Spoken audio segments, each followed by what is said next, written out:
On en parle. Loïc Manac. On va parler du village des recruteurs qui devait se dérouler les 21 et 22 octobre au Palais de la Bourse à Lyon. Forcément, le rendez-vous est décalé. Ce sera pour les mercredis 2 et jeudi 3 décembre. On en parle avec Antoine Thalys, le fondateur de l'événement. Bonjour Antoine. Bonjour Loïc. Alors tout d'abord, comment allez-vous ? Écoutez, ça va, on fait aller, ça va. Parce que c'est difficile. On a connu des meilleures années, mais ça va. C'est difficile en ce moment dans le monde de l'événementiel. Ce qui est difficile en fait, c'est de prévoir. Et là, la situation montre bien en fait. On avait tous les voyants au vert encore une semaine avant l'événement qui devait avoir lieu les 21 et 22. Et en 3 jours, en fait, on a connu un bouleversement qui fait qu'on est obligé de décaler l'opération au 2 et 3 décembre. Pour concrétiser des projets, c'est pas évident forcément parce que on avance un peu à l'aveugle comme toute société d'événementiel. C'est ça, c'est tout le secteur événementiel aujourd'hui impacté. Le couvre-feu actuellement fait que nos confrères, en fait, que ça soit au niveau aussi de la restauration. Bref, tout le monde est impacté forcément par cette situation. Bien sûr. Alors, parlons du village des recruteurs au Palais de la Bourse à Lyon, les mercredis 2 et jeudi 3 décembre. On en parle maintenant. 25 entreprises, plus de 500 recrutements, ça fait du monde. Racontez-moi ce que les demandeurs d'emploi vont retrouver sur ces 2 jours. Alors déjà, je vais juste faire un parallèle à l'année dernière, parce qu'effectivement, on a une opération qui est un peu plus petite que l'année dernière, oui. Qui fera même la moitié de la taille habituelle. Donc on a 25 entreprises, mais on a au-delà de ça des organismes de formation et des agences d'emploi, parce qu'on a au total 50 structures. D'accord. Alors l'avantage qu'on a, c'est qu'en décalant l'opération, on est susceptible aussi d'en accueillir des nouvelles. On est déjà en lien avec une petite dizaine d'entreprises qui parce qu'aujourd'hui les entreprises continuent malgré tout de recruter. Donc on a des entreprises qui sont susceptibles de déclencher à l'heure où on vous parle. Maintenant l'idée du village des recruteurs, c'est de la mise en relation directe. Nous on croit qu'à ça.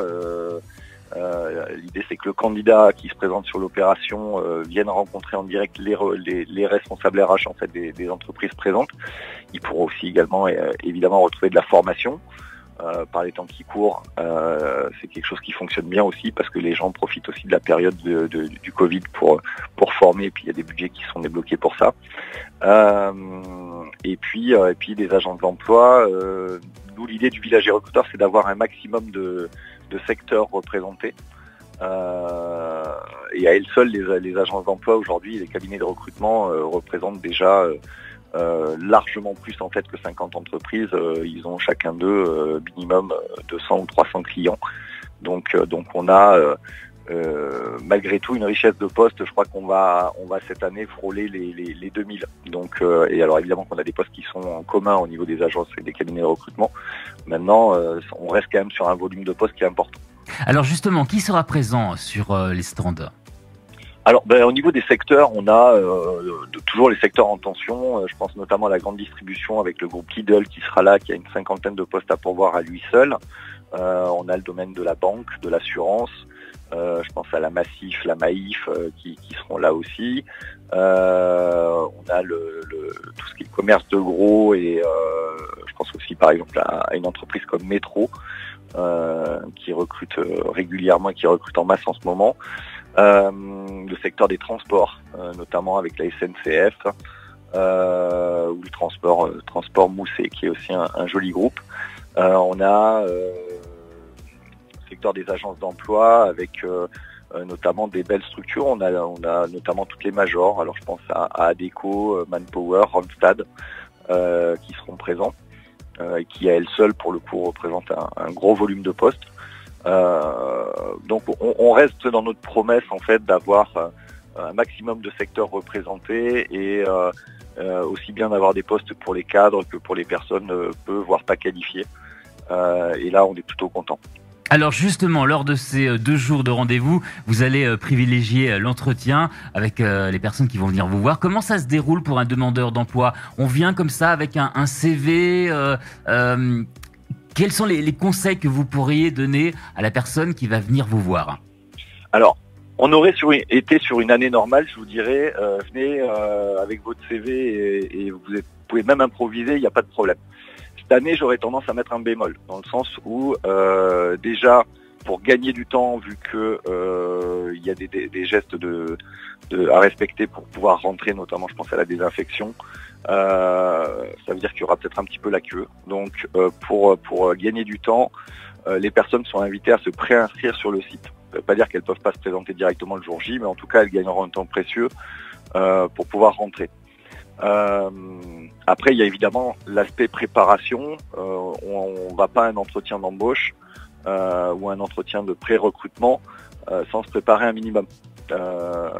Donc moi, ce que je conseillerais aux candidats, c'est de se rendre sur le site levillageDesRecruteurs.fr. Petite parenthèse, ils peuvent venir dès aujourd'hui en fait et postuler en ligne. Les RH autant sont présents uniquement le 2 et le 3, autant ils reçoivent les candidatures pendant toute la durée que dure l'opération, y compris pendant la période en amont. Donc ne pas se priver en fait d'aller candidater en ligne en attendant de pouvoir rencontrer l'entreprise le jour J. Entretien physique et puis on peut se renseigner sur place pour des formations. Alors exactement, c'est aussi une période privilégiée parce que le Covid a aussi une conséquence entre guillemets psychologique sur les gens, c'est que bon nombre de personnes peuvent se poser la question de savoir si elles étaient bien dans leur job et si le moment n'est pas venu de changer. Et pour ça, ma foi, on a une petite dizaine d'organismes de formation qui seront présents, vraiment dans tout secteur. Ça part du numérique à des formations, pourquoi pas, pour aller travailler dans les espaces verts ou dans la nature. Dans tous les cas, c'est peut-être le moment aussi de penser à une reconversion professionnelle. Et là, pour le coup, c'est le bon moment d'aller échanger avec les organismes de formation participants. Redonnez-nous les dates du prochain rendez-vous. Alors, j'espère les tenir pour définitives. Ça aura donc lieu les 2 et 3 décembre. Voilà, on espère que tout se passera bien. On espère surtout qu'en fait, d'ici là, les choses ne changeront pas. Mais pour autant, la manière la plus simple, c'est aussi d'aller s'inscrire sur le site de manière à être informé en fait heure par heure des changements potentiels. Les 2 et 3 décembre au Palais de la Bourse de Lyon. L'entrée est gratuite et je le rappelle, pour participer, rendez-vous sur levillageDesRecruteurs.com. Merci beaucoup Antoine. Merci Loïc.